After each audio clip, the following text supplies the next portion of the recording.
Bienvenue à cet autre numéro de l'ambassade des États-Unis.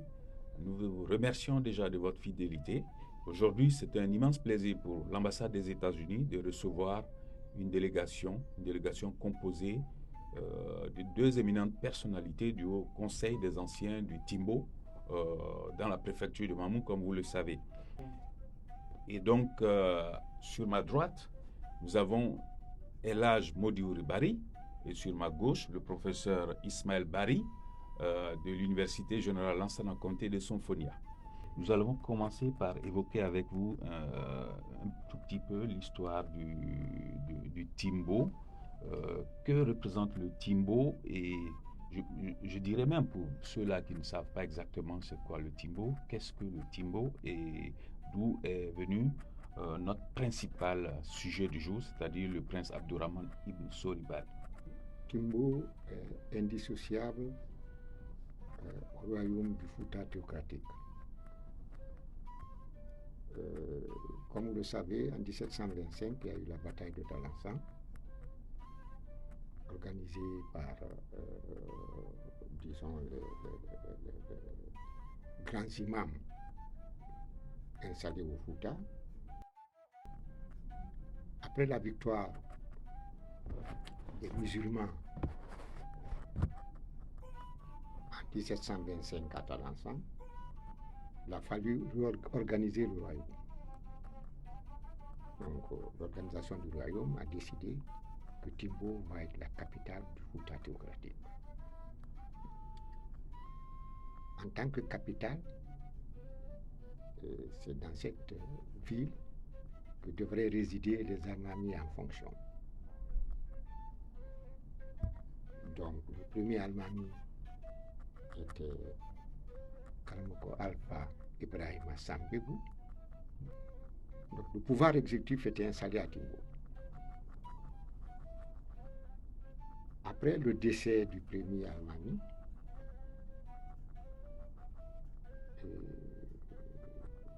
il a été décidé de confier sa succession à son cousin et frère, Almami Ibrahima Sori Maodo, les destinées du Fouta théocratique, parce que son fils n'était pas majeur. Donc, Almami Ibrahima Sori Maodo, qui a succédé à son frère comme second Almami du Fouta, a eu 55 enfants, garçons. Parmi ces 55 enfants, nous comptons Abdrahman. Donc, Abdrahman a eu une éducation de prince. D'être encore plus exhaustif, il a eu une éducation de prince qui devrait succéder à son père. Donc, il a été envoyé à Tombouctou, il a étudié à Guinée, il a fait des grandes études, il est revenu, il a appris le métier des armes, il est devenu général d'armée au niveau de l'armée de son père, et à 26 ans, c'est-à-dire en 1788, il a été piégé du retour d'un combat par des mercenaires qui l'ont vendu comme esclave. Est-ce que vous pouvez nous parler aujourd'hui de l'état des rapports entre le Timbo plus particulièrement et la ville de Natchez? Bon, comme relation entre Natchez et Timbo, c'est le début, c'est l'arrestation et la déportation d'Abdrahman. Depuis que ceci s'est passé, il y a un silence complet parce que c'était inconnu, c'était méconnu. Maintenant, grâce aux travaux de Thierry Alford, on le sait, on est en train de le découvrir. Vous voyez avec quel enthousiasme les premiers descendants du Libéria ou des États-Unis, quel enthousiasme, quelle chaleur, quel sentiment, ils sont venus découvrir la terre de leur aïeul. Et les habitants du Timbo, quand ils ont découvert cette histoire, voyez avec quel élan, quel sentiment, ils se sont pris pour aller visiter le lieu où leur aïeul a vécu pendant 40 ans comme esclave, lui qui était prince. Nous étions tous touchés. Et donc, nous sommes en train de bâtir le pont qui va renforcer les relations entre les États-Unis et la Guinée. Nous avons appris que vous avez été reçu à Washington. Est-ce qu'on peut avoir une idée des différentes personnalités que vous avez rencontrées et les sujets évoqués? Oui. Abdraman, au fond, a eu 3 vies. Il a eu une vie de prince jusqu'à l'âge de 26 ans. Il a eu une vie d'esclave pendant 40 ans, donc jusqu'à 66 ans. Et il a eu la liberté pendant moins de 2 ans. Il est décédé au Libéria. Donc, il a vécu plus longtemps en Natchez qu'ailleurs. Donc, c'était normal que nous allions voir là où il a vécu. C'était une sorte de pèlerinage. Une sorte de pèlerinage, comme vous le dites. Et ça a été effectivement un pèlerinage. Donc, la porte d'entrée, c'était le maire que nous avons rencontré après les échanges. La première récompense qu'il a offert à tout le monde, c'est qu'il a proclamé le 9 mai, le jour de notre rencontre, comme la journée d'Abdraman dans sa ville. Nous sommes au début d'un grand processus qu'il faut accepter de bâtir dans le temps. Pour nous,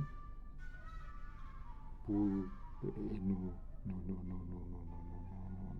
nos successeurs, nos enfants, nos petits-enfants. Mais c'est un travail important à faire. Il est important que nous, et l'ambassade, on puisse travailler dans un cadre. Alors, est-ce qu'on peut évoquer un temps soit peu, professeur, les perspectives? Oui. Quels sont les projets, même si ils ne sont pas encore conçus, mais certainement, vous avez une idée désormais de ce qu'il conviendrait de faire pour consolider les relations, justement au profit des deux populations. On envisage, par exemple, le jumelage entre Timbo, l'ancien Timbo, et Natchez. Ça, c'est une intention qui a été exprimée et qui reste à formaliser. Nous avons aussi l'intention de développer des relations de coopération avec le musée musulman de Jackson. Le maire de Jackson a même l'intention, il aurait l'intention de visiter la Guinée. Et ça lui ferait, ce serait un plaisir pour lui. Il nous l'a exprimé.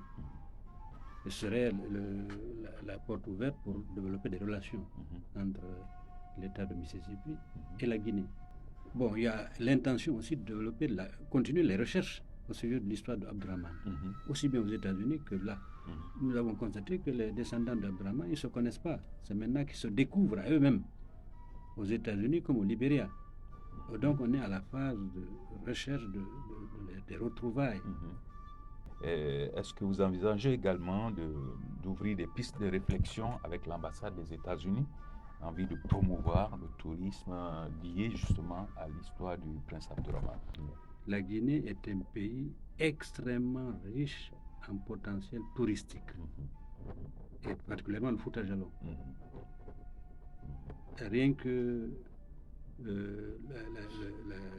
la route rituelle de l'intronisation de l'Almami, c'est un parcours extrêmement intéressant qu'on peut matérialiser et développer et aménager pour attirer des touristes. Il y a la route de l'esclave, Timbo, Rio Pongo. Voilà des choses à réhabiliter, à matérialiser et à faire fréquenter, à exploiter touristiquement. Alors nous allons profiter de cette émission justement pour à nouveau passer la parole de conclusion, le mot de conclusion à Elhadj Modibo Bari, qui justement va conclure cet entretien en s'adressant à vous, amis de notre page Facebook de l'ambassade des États-Unis, et également aux autorités de l'ambassade des États-Unis qui sont désormais un partenaire fidèle et privilégié du Haut Conseil du Timbo. Nos relations avec les États-Unis n'ont pas commencé réellement avec notre indépendance. Au XVIIIe siècle, par la traite négrière, le commerce triangulaire, il y avait des relations qui existaient aujourd'hui, qui existaient en ce temps entre les États-Unis et l'Afrique.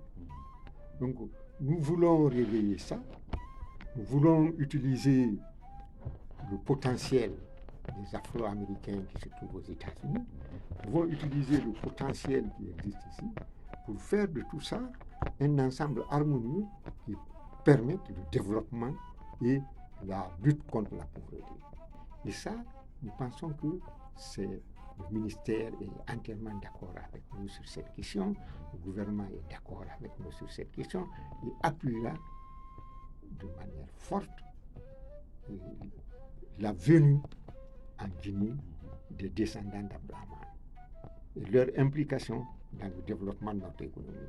C'est sur ces mots très prometteurs, face à un avenir qui se profile également à l'horizon en faveur du renforcement des relations bilatérales, c'est-à-dire entre la Guinée en général et les États-Unis, que nous allons conclure cette émission dans l'espoir justement que le Haut Conseil du Timbo, de retour des États-Unis, fraîchement rentré en tout cas des États-Unis, va mettre tout en œuvre justement pour renforcer les relations entre nos deux pays.